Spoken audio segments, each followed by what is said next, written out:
যেগুলো জনস্বার্থ সংশ্লিষ্ট বিষয় আপনি যেগুলোর কথা বললেন, এছাড়াও যে ওষুধের দাম নির্ধারণের বিষয়টা প্রাইভেট সেক্টরের হাতে ছেড়ে দেওয়া হচ্ছে।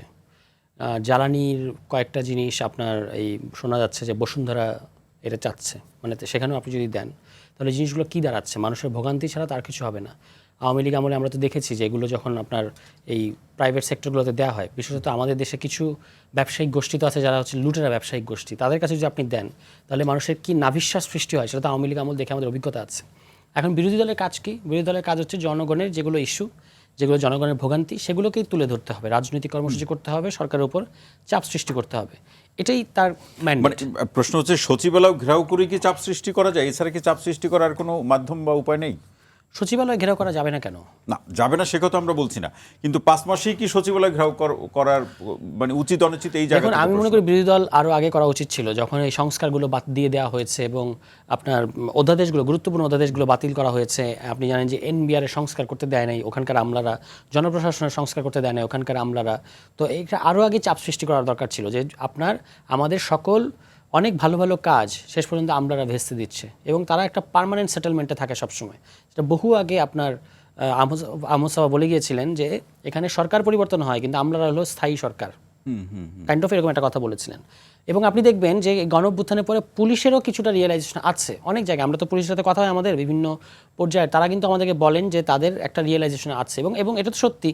5 তারিখের পর সবচেয়ে আগে বিভিন্ন ব্যারাক থেকে পুলিশ সংস্কার দাবিটা পুলিশের তরফ থেকে এসছে। জি, আমরা কিন্তু আজকেও পুলিশের সমালোচনা করি বিভিন্ন কাজের, কিন্তু তবু এটা স্বীকার করতে হবে যে তারা চেয়েছে, তারা এখনো চায় একটা পেশাদার বাহিনী হিসেবে কাজ করতে। না, তাহলে 5 মাসের মধ্যে সরকারের মনোভাব কি দেখছেন এখন? হ্যাঁ, সেটাই হচ্ছে প্রশ্ন যে আপনি আমরা কি ভেবেছিলাম, কি বলা হয়েছে আমাদেরকে, নির্বাচন দেন সব ঠিক হয়ে যাবে।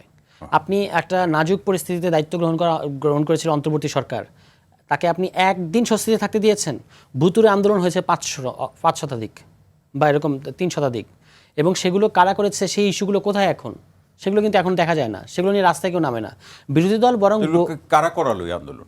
এটার পেছনে কিছু রাজনৈতিক দল এবং আরও যেটা বলা হয় যে গভীর ক্ষমতা, ইংরেজিতে বললাম না বা বাংলায় বললাম, গভীর ক্ষমতার একটা ইন্ধন এখানে আছে।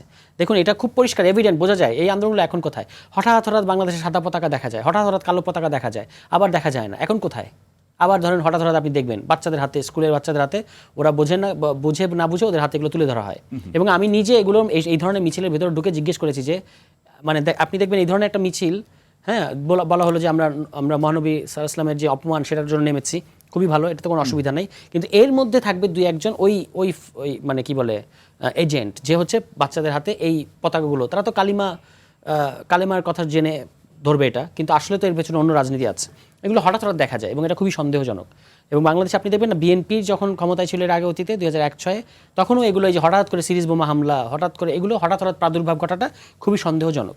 ফলে এই যে অন্তর্বর্তী সরকার, যার আসলে যেমন আপা বলেছেন, আমি রেসপেক্ট রেখেই বলি যে আমলারা এগুলো করে, আপনি সরকার, আপনাকে তো দায় নিতে হবে।